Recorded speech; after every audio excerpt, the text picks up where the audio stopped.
Je lis du livre de Jean 14, au verset 15, ce qui suit. La Bible déclare, si vous m'aimez, gardez mes commandements. Notre thème, c'est si vous m'aimez. Prions. Notre Seigneur et notre Dieu, nous sommes heureux en ce matin de découvrir que la relation qui existe entre Dieu et nous, c'est l'amour. La relation entre Jésus et nous, c'est l'amour. Alors que nous venons de lire ce verset qui est clair et précis, de nous aider, ô Dieu, à aimer Jésus. Nous t'en prions en son nom et pour ta gloire éternelle. Amen.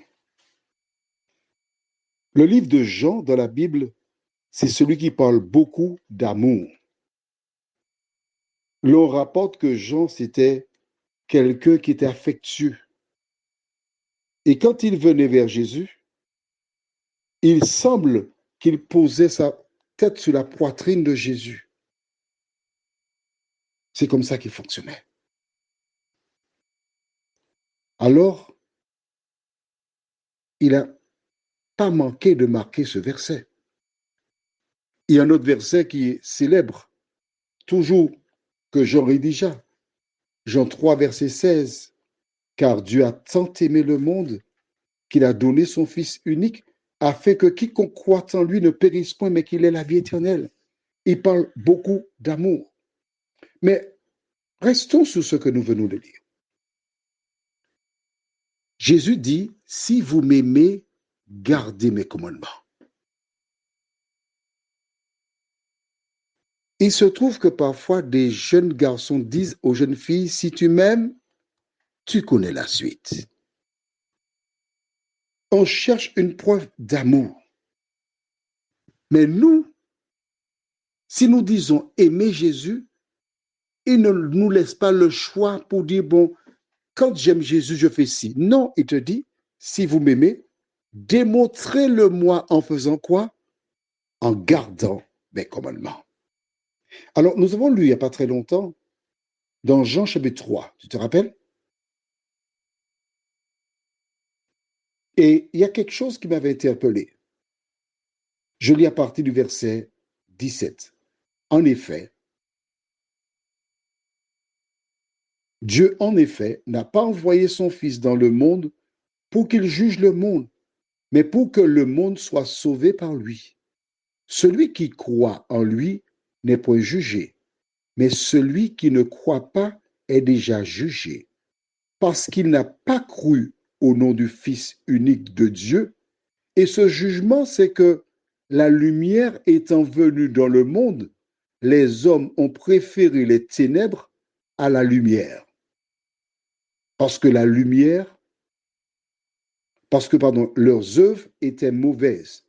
Car quiconque fait le mal est la lumière et ne vient point à la lumière de peur que ses œuvres ne soient dévoilées.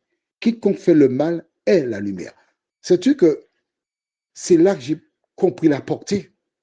Quiconque fait le mal, ou du moins quiconque écoute Satan, est la lumière. La lumière, c'est Jésus, donc est Jésus. Quand j'ai vu ça, j'ai dit, mon Dieu, je n'avais jamais vu ça ainsi. Je n'avais jamais vu que lorsque je fais le mal, je hais Jésus. Et toi, tu avais déjà vu ça comme ça? Aimes-tu Jésus? Il te dit ce que tu as à faire si tu l'aimes. Prions. Seigneur, nous avons lu dans ta parole. Si vous m'aimez, gardez mes commandements. Nous savons que le péché, c'est la transgression de la loi. Alors, nous ne pouvons pas dire que nous aimons Jésus si nous transgressons la loi. Mais Jésus nous indique à travers ce verset que garder les commandements, c'est une relation d'amour. C'est comme l'homme qui dit à sa femme, chérie, je n'aime pas que tu ailles chez la voisine. Tu as une maison, reste à la maison. Si cette femme est intelligente, si elle aime son mari, elle n'ira pas chez la voisine prendre des milans.